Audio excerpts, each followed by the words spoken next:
পিঠে টান লেগেছে, হাঁটুর জয়েন্টে ব্যথা, নাকি কাঁধে মচকানো ইনজুরি? এমন ব্যথা উপশমে অনেকেই ঘরোয়া উপায়ে সেক দেন, কেউ গরম কেউ ঠান্ডা। কিন্তু আপনি কি জানেন সঠিক সময়ে ভুল সেক দিলে ব্যথা কমার বদলে বাড়তেও পারে? আজকে জানবো কোন ব্যথায় গরম সেক আর কোন ব্যথায় ঠান্ডা।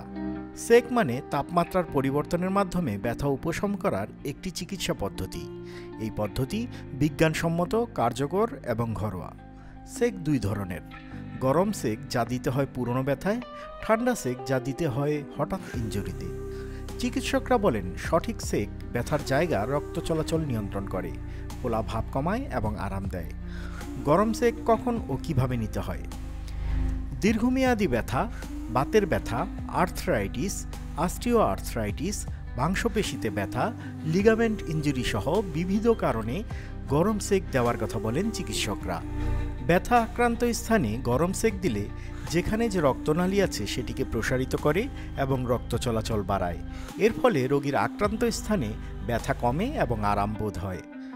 বাতের একটি অন্যতম লক্ষণ হচ্ছে জয়েন্ট বা অস্থিসন্ধির স্টিফনেস বা শক্ত হওয়া। দীর্ঘ সময় যদি অস্থিসন্ধির কোনো ব্যবহার না হয় তখন সেটি শক্ত হয়ে যায়, আর এই স্টিফনেস কমিয়ে আনার একটি স্বীকৃত চিকিৎসা পদ্ধতি হচ্ছে গরম সেক দেয়া। গরম সেক দেওয়ার উপায়গুলো কি কি? হট ওয়াটার ব্যাগে গরম পানি ভরে ব্যথা আক্রান্ত স্থানে গরম সেক দিতে পারেন। জেল ওভেনে রেখে গরম করে সেক নেওয়া যেতে পারে। জেল প্যাকে থাকা নির্দেশনা অনুসরণ করতে হবে সঠিকভাবে। কুসুম গরম পানিতে পরিষ্কার কাপড়, গামছা বা তোয়ালে ভিজিয়ে এবং নিংড়ে নিয়ে আক্রান্ত স্থানে গরম ভাপ দিতে পারেন। শুকনো কাপড় একটি গরম সারফেসে রেখে গরম করে নিয়ে সেক নিতে পারেন। তবে কিছু ক্ষেত্রে গরম সেক নেওয়ার সময় সতর্ক থাকতে হবে। যেমন যাদের ত্বকে প্রদাহ আছে, ত্বকে চর্মরোগ, ক্ষত আছে, তাদের গরম সেক নেওয়া থেকে বিরত থাকা উচিত। যাদের ত্বকে বোধশক্তি কম, দীর্ঘমেয়াদী নিউরোপ্যাথিতে ভুগছেন এবং ডায়াবেটিস আছে, এমন রোগীরা গরমের মাত্রা বুঝতে পারেন না। গরম বেশি না কম সেটা বুঝতে না পারার কারণে সেক্ষেত্রে পুড়ে যাওয়ার ঝুঁকি এবং দীর্ঘমেয়াদী ক্ষত হওয়ার ঝুঁকি থাকে। ঘুমানোর আগে গরম সেক না নেওয়াই ভালো।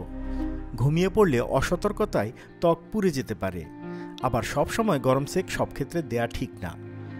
এক্ষেত্রে ঠান্ডা সেকও কখন দিতে হয় চলুন জেনে নেই কোন কোন সময় ঠান্ডা সেক দেওয়া যায়। হঠাৎ আঘাত, মচকানো বা টুইস্ট, খেলাধুলায় ইনজুরি, ফুলে যাওয়া, এইসব ইনজুরির থেকে প্রথম 24 থেকে 48 ঘন্টা সেক সবচেয়ে কার্যকর। এতে কি হয়?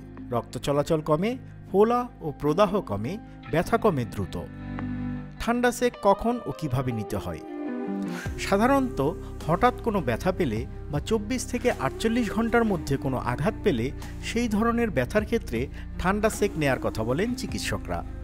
আঘাতপ্রাপ্ত বা ব্যথার স্থানে ঠান্ডা সেক দিলে রক্ত সঞ্চালন হ্রাস পায় এবং রক্ত চলাচল বাধাগ্রস্ত হয়।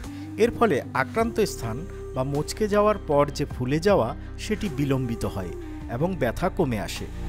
ঠান্ডা সেক সাধারণত অ্যাকিউট ইনজুরির ক্ষেত্রে দিতে পারি। বিভিন্নভাবে নেওয়া যায় ঠান্ডা সেক, যেমন আইস ব্যাগ বা ঠান্ডা পানি ভর্তি ব্যাগ ব্যবহার করা যেতে পারে আক্রান্ত স্থানে। বরফের টুকরো কাপড়ে মুড়িয়ে আক্রান্ত স্থানে ঠান্ডা সেক নিতে পারেন। ঠান্ডা পানিতে কাপড় ভিজিয়ে ঠান্ডা সেক নেওয়া যেতে পারে। জেল হিসেবে ঠান্ডা সেক দিতে পারেন। জেল প্যাকের নির্দেশনা অনুসরণ করতে হবে।